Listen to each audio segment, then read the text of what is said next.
ఉగ్రవాదులు వేరు, నక్సలైట్లు వేరు. మరి ఆ అంశం మీద ఒక పరిశీలించి ఇది నక్సలిజం ఎందుకు వచ్చింది, ఈ నక్సలైట్లు తయారు కావడానికి దారి తీసిన పరిస్థితులు ఏంది అని ఆలోచిస్తే దాని మీద ఒక అవగాహన వస్తుంది.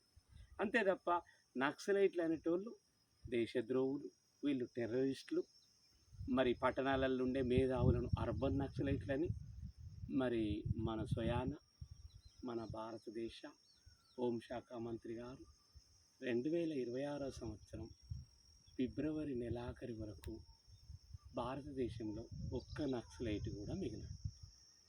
ఎందుకు మిగిలాడు? ఆ నక్సలైట్లు ఆ విధమైన పోరాటం ఎందుకు చేస్తున్నారు?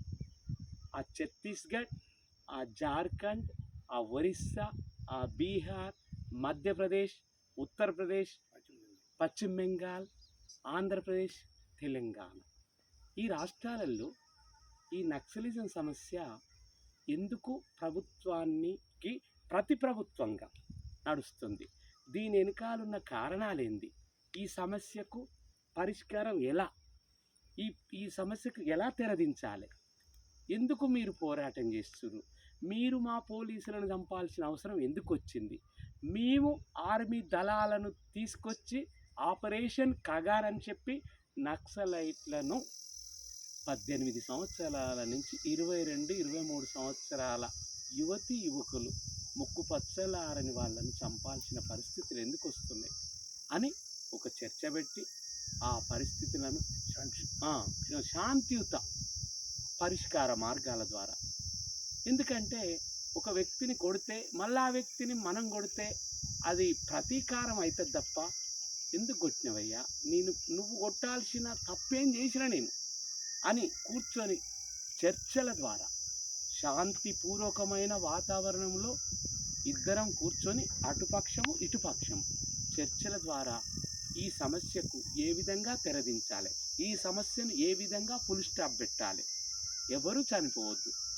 అటు పోలీసులు, ఆర్మీ పర్సన్స్ అయినా వాళ్ళు మనుషులే, ఇటు నక్సలైట్లు మనుషులే, వాళ్లకు కుటుంబాలు ఉన్నాయి, వీళ్లకు కుటుంబాలు ఉన్నాయి అనే ఒక మానవతా దృక్పథంతో హ్యుమానిటేరియన్ గ్రౌండ్స్ మీద ఇప్పుడు శాంతి చర్చలు జరగాలని ఆ నక్సలైట్లు అంటున్నారు.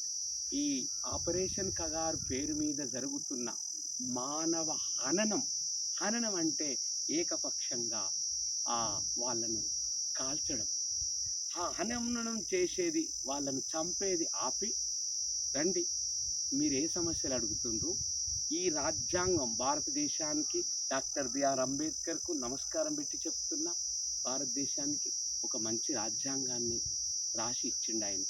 అలాంటి భారతరత్న డాక్టర్ బిఆర్ అంబేద్కర్ గారు రాసిన రాజ్యాంగంలో ప్రజాస్వామ్య పద్ధతిలో రాజ్యాంగ విలువలకు లోబడి శాంతిపూర్వక వాతావరణంలో చర్చలు జరిపి ఆపరేషన్ కగార్ను ఆపి ఈ యొక్క ప్రజల మధ్యన ఒక భయానకమైన వాతావరణం ఛత్తీస్గఢ్ కావచ్చు, జార్ఖండ్ కావచ్చు, మధ్యప్రదేశ్ కావచ్చు, బీహార్ కావచ్చు, వెస్ట్ బెంగాల్ కావచ్చు, ఒరిస్సా కావచ్చు, ఉత్తరప్రదేశ్ కావచ్చు, ఎక్కడైతే ఈ నక్సలైట్ సమస్య ఉందో ఈ సమస్యను పరిష్కరించి ఈ దేశంలో శాంతిపూర్వక వాతావరణాన్ని నెలకొల్పే విధంగా అటు కేంద్ర ప్రభుత్వము, ఇటు నక్సలైట్ల తరపున మేధావులు పాల్గొని ఈ సమస్యకు మరి త్వరలో ముగింపు పలికి ఇరుపక్షాలను ఒప్పించి ఇక రేపు జరగబోయే ఏది ఈ నక్సలైట్లను కాల్చుడు, ఆ నక్సలైట్లు పోలీసులను ల్యాండ్ మైన్స్ పెట్టి పేల్చడం, ఈ రెండు తప్పిదాలు. కాబట్టి ఈ రెండిటికి ముగింపు ఆదివాసీలు మెయిన్, ఈ దేశానికే తొలి మానవులు ఆదివాసీలు.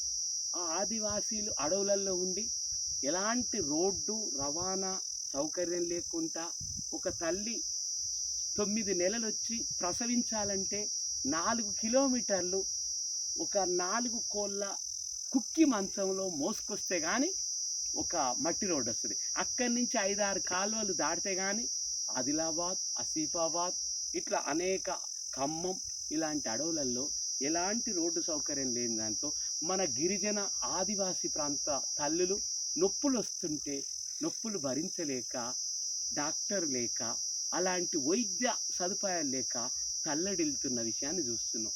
ఎస్, భారతదేశంలోని అందరి ప్రజలకు విద్య, వైద్యం, న్యాయం, ఉచిత విద్య, ఉచిత వైద్యం, ఉచిత న్యాయం ఇలాంటి అంశాలు కల్పించాలని భారత రాజ్యాంగంలో మన భారత రాజ్యాంగ రచన కమిటీ అధ్యక్షుడు, డ్రాఫ్టింగ్ కమిటీ చైర్మన్ అయిన డాక్టర్ బిఆర్ అంబేద్కర్ గారు చెప్పారు. కాబట్టి ఆయన చెప్పిన వాతావరణంలో అవన్నీ పరిష్కరించి శాంతిపూర్వక వాతావరణంలో చర్చలు జరిపి ఆపరేషన్ కగార్ను నిలుపుదల చేసి ఈ భారతదేశంలో అభివృద్ధి వైపు